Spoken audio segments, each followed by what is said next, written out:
진아의 이야기를 쓸 수 있었던 건 사실 잘 생각해보면 오로지 상상력 때문이었습니다. 그녀의 마음, 생각, 고독, 비열함과 용기까지 상상했기 때문에 수진을 만나게 했고 끝내는 이영에게 닿게 할 수 있었습니다. 2016년 몇몇 사람들은 거리에 나와 말했습니다. 당신들의 경험은 개인의 문제일 뿐이다. 개인의 사소한 경험을 확대 해석하지 마라.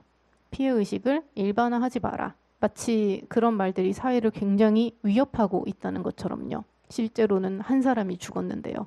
오히려 그 목소리가 사회를 위협하고 있다고 이야기를 했죠. 그들은 무수히 많은 여성들이 비슷한 경험을 하며 살아가고 있다는 사실을 결코 상상하지 않았습니다. 제 생각엔 그렇습니다. 그들은 그 능력을 사용하는 걸 거부했다고 생각합니다. 개인의 경험은 개인 차원에서 해결해야 한다고요. 지금 생각해보면 그 강조에는 강박적이라 할 수 있을 정도의 그 강조에는 어떤 믿음이 있었던 것 같습니다. 다른 세계, 다른 차원, 다른 공간. 그리하여 다른 사람이 상처받고 고통받는 세계는 존재하지 않는다는 믿음. 어떤 상상력도 비집고 들어갈 수 없는 사실 그것이야말로 지극히 매우 개인적인 세상. 그러니까 개인적인 문제에 관해서만 생각하기 때문에 오히려 다른 세상이나 다른 사람에 대한 상상하는 능력을 거부하고 그건 역시도 그저 개인의 문제에 불과하다고 생각해버리는 어떤 상상의 능력을 스스로 차단해버린 결과 그 관점은 아주 오랫동안 위안부 문제를 공격해온 시각과도 닮아 있다고 생각합니다. 식민지 여성들이 전시에 동원되었다는 것, 여성의 몸이 전쟁 물자로 사용되었다는 것, 그 전쟁 범죄를 어쩔 수 없는 사고로 치부하거나 몇몇 여성들에게만 일어난 불행한 일로 축소하는 것, 혹은 없었다고 주장하는 것. 그 정치적 선택에는 어떤 상상력의 여지도 존재하지 않습니다. 그래야만 하겠지요. 어떤 능력을 일부러 활용하지 않는다라는 건 분명 선택의 문제이니까요. 그 앞에서 피해자들이 무력감을 느끼는 건 역시 중요하지 않습니다. 그 역시 상상의 영역이니까요. 그렇다면 어떻게 그걸 상상하느냐? 알지도 못하고 들은 적도 없는 것을 어떻게 상상하느냐 물으실지도 모르겠습니다. 저는 상상력이란 추론 능력이라고 생각합니다. 학습의 영역이라고도 생각하고요. 어린 시절 동화나 민담, 전설을 읽으면서 배운 건 단지 그 이야기의 내용만이 아닙니다. 인물들의 입장을 다각도로 생각해 보게 하고 상황을 파악하게 하고 교훈을 곱씹게 하는 것. 단 한 번도 본 적 없는 늑대와 빨간 모자의 모습을 상상하며 그 관계의 파장을 추론하는 것. 다른 세계와 사람을 상상하는 능력. 그러니까 우리가 보통 알고 있는 상상력에 대한 오해는 굉장히 뛰어난 사람이 보통 사람은 생각할 수 없는 세계를 만들어내고 그 세계를 통해 어떤 영향력을 미치고 그렇게 생각하지만 사실 굉장히 일반적인 능력이라는 거죠. 그 능력 덕분에 역사는 단지 기록으로만 존재하지 않을 수 있었다고 생각합니다. 그 능력을 거부하고 축소하는 건 이 능력을 인정하고 활용하는 것만큼 노골적인 의도가 담긴 결정일 것입니다. 그리하여 그 능력으로 지금껏 제가 줄곧 들어왔던 두 번째 질문에 대한 대답을 함께 고민해 보고자 합니다. 여성 문제에 대해서만 쓰는 작가로 인식되는 것에 대한 걱정은 없으신가요? 네, 감사합니다. 앞선 강연에서 작가님께서 이 작품이 나오기까지 당시의 사회적 분위기가 어땠는지를 잠깐 짚어주셨죠. 그때 떠올려 보면 여성의 보다 안전한 삶을 위해서 내가 시민으로서 어떤 역할을 해야 할지 그런 것들을 국민 모두가 한 번쯤은 생각해 보게 되는 그런 분위기였던 것으로 짐작이 돼요. 사회적 문제가 일어났을 때 어떤 작가들은 자신의 영향력을 행사하면서 시민으로서의 그냥 의견을 보태기도 하죠. 그리고 또 어떤 작가들은 그런 사회적 발언을 직접적으로 하는 것을 굉장히 경계하면서 아주 개인적인 체험으로부터 시작된 작품이지만 그게 독자들에게 닿아서는 긴 우회로를 거쳐서 사회적인 파급력과 소구력을 갖는 작품으로 읽히기를 소망합니다. 그런데 그건 즉각적이긴 어렵죠. 직접 발언하진 않는 거니까요.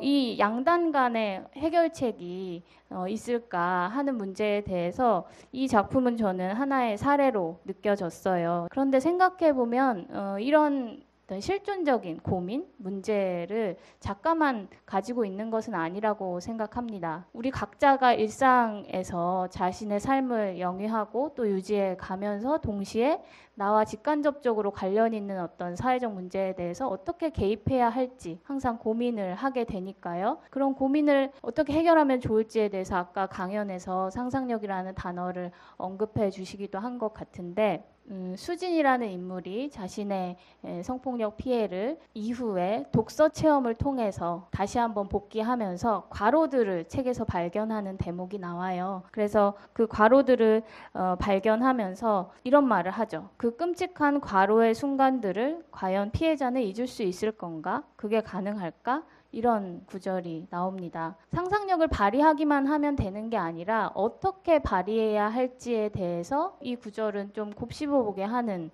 게 있어요. 대담을 준비하면서 저는 그 대목을 다시 읽으면서 어떤 사회적 문제에 대해 우리가 함께 논의하기 위해서는 상상력이 필수적 도구이기는 한데 그 상상력을 그 문제로 고통을 당하고 있는 사람이 있을 경우에는 좀 특정한 방식으로 발휘해야겠구나라는 생각도 더불어 하게 됐습니다. 같은 맥락에서 그 위안부 문제와 관련된 생각도 좀 해볼 수 있는데요. 위안부를 소재로 한 많은 창작물들이 있죠. 영화도 있고 소설도 있고요. 그런데 어떤 작품들은 당시에 소녀였던 할머니들의 육체적 고통, 성적 유린 이런 것들을 아주 세부적으로 묘사하는 그런 작품들도 있습니다. 그런 작품을 볼 때 저는 꼭 이렇게까지 해야 했을까라는 생각이 들면서 불쾌함이 느껴지기도 했었는데 그런 작품이 아닌 경우엔 정말 그 경험을 하고 나면 내가 다른 사람이 되는 것 같은 작품과의 만남이 있죠. 아마도 후자의 창작자가 어떻게 상상하면 좋을지에 대해 훨씬 진지하게 오랫동안 고민했을 것으로 짐작이 됩니다. 이 다른 사람이라는 소설에도 소재가 소재이니만큼 작가님께서도 그런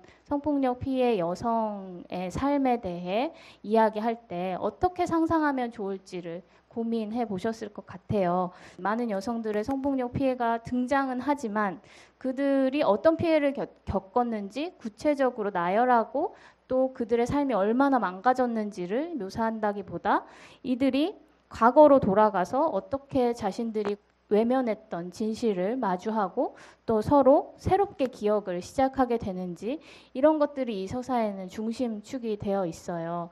그래서 어떻게 상상하면 좋을지에 대해 작가님은 이 나름의 방법을 찾으신 것 같은데 이런 고민을 작품을 쓰시면서 어떤 걸 상상하면 좋을지 어떻게 상상하면 좋을지 이에 대해 고민하신 게 있다면 좀 들려주신다면 우리도 이제 창작물을 대할 때 이 작품이 윤리적으로 올바른가 어떻게 상상하면 좋을지에 대해 얼마나 많이 고민했을까를 가늠하는 잣대를 하나 가질 수 있을 것 같습니다.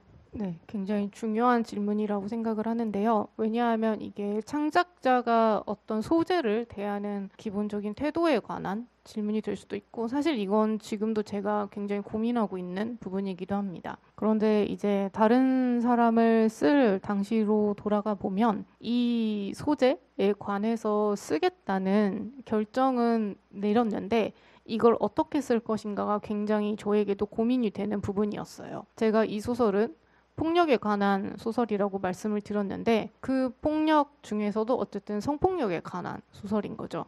그런데 제가 경험에 관해서 말씀드렸습니다만 역시나 그 경험을 통해서 성폭력이라는 단어가 어떤 방식으로 오염되어서 사람들에게 인식되고 있는지를 사실 잘 알고 있기도 했습니다. 그러니까 길거리에서 누군가가 무차별적인 어떤 폭행을 당한다거나 일방적인 어떤 구타라던가 그런 사건이 발생했을 때와 성폭력이 발생했을 때는 분명히 누군가가 누군가를 가해한 사건임에도 불구하고 그걸 둘러싼 내용의 양상이 굉장히 다르게 인식된다라는 거를 저는 오랫동안 알고 있었고 사실 실제로 그런 분위기의 사회 속에서 살고 있으니까요. 실제로 많은 성폭력의 피해 여성들이 혹은 이제 피해자들이 자신의 어떤 경험을 이야기했을 때 그것이 진실인가에 여부를 검토하는 것에서부터, 그리고 그런 성이라는 단어가 붙음으로 인해서 그 단어를 일부러 오염시켜서 그 사실관계를 축소시키거나 배타적으로 만들어 버리려는 이런저런 시도, 2차 가해 같은 것에 시달리고 있다는 것을 우리는 너무 잘 알고 있죠. 저는 이 소설을 쓸 때 그래서 어떤 방식으로든 이 소재를 쓰면 그런 식의 어떤 인식에서 완전히 달아날 수는 없다고, 그러니까 제가 무언가를 극복할 수 있다는 확신은 하지 않았어요. 오히려 그게 계속 들러붙을 것이고, 책에 관한 이야기를 하게 될 때라던가 이것에 내재되어 있는 어떤 자극적인 어떤 그런 부분들이 조금 더 부풀려서 이야기가 될 것이라던가 이런 거에 대한 예상은 있었습니다. 중요한 건 그럼에도 불구하고 써보고 싶다고 생각했고 써야 된다고 생각을 했다는 것이죠. 그래서 나온 아이디어가 결국에는 과로에 관한 어떤 묘사였던 것 같습니다. 그거를 쓰지 않고는 사실 이야기할 수 없다면 쓰여진 것이 대체 무엇이길래 우리를 이렇게 오염시키는가, 그거에 관한 생각이 있었던 거죠. 그렇다면 그거를 굳이 쓰지 않고도 그것이 무엇인지를 이야기하는 방식을 찾아보고 싶다라고 생각을 했어요. 그래서 이 소설을 쓸 때 원칙은 절대로 성폭력 순간에 대해서 디테일하게 묘사하지 않는다. 왜냐하면 이것은 이 소설의 목적이 아니니까. 만일에 폭력을 구체적으로 재현해서 사람들에게 충격을 주고 그 충격으로 인해서 반동된 어떤 반응을 가지고 새로운 어떤 그런 시도를 하는 것이라면 저는 썼을 겁니다. 그리고 만일에 그런 거를 써야 될 기회가 온다면 사실 저는 피하고 싶은 생각은 없어요. 그런데 이 소설은 그것이 목적이 아니었던 거죠. 저는 그 순간에 묘사되는 어떤 디테일을 원한 것이 아니라 그 디테일은 이 사람이 이미 경험한 것이고 그 경험 이후에 혹은 이전에 이 사람을 어떻게 구성했고 그 구성한 것이 이 사람이 친밀하게 맺고 있는 관계들을 어떻게 바꾸어 놓았는가, 그리고 그 관계를 가지고 이 사람은 지금까지 어떻게 살아오고 앞으로 어떻게 살아갈 것인가를 사실 이야기하고 싶었거든요. 어쨌든 저는 삶은 계속된다라는 그 말을 믿는 사람이고 그 말 속에서 저의 주인공들도 계속 움직여야 된다고 생각을 했어요. 그래서 그런 부분에서 이들이 가진 피해 사실을 최대한 이 소설에 어울리는 방식으로 묘사하고 언급할 것, 그리고 그 외에 다른 부분들을 더 많이 구체적으로 가능하면 핍진하게 이야기할 것, 그런 거를 목표로 삼았던 것 같습니다. 그래서 그걸 찾아내는 과정이 좀 저에게도 어려웠다면 어려웠고 그 기준을 계속 매번 고쳐가면서 새로 만들었던 것 같아요. 조금 지나치다라고 생각되면 그걸 지우고 다시 썼고, 좀 너무 이 정도의 표현으로는 인물의 심리가 전달되지 않는 것 같다라고 생각되는 부분에서는 또 역시 지우고 다시 쓰고, 그런 걸 계속 반복해 나가면서 이 사람들이 살고 있는 이 소도시의 분위기를 만들어 나갔던 것 같습니다.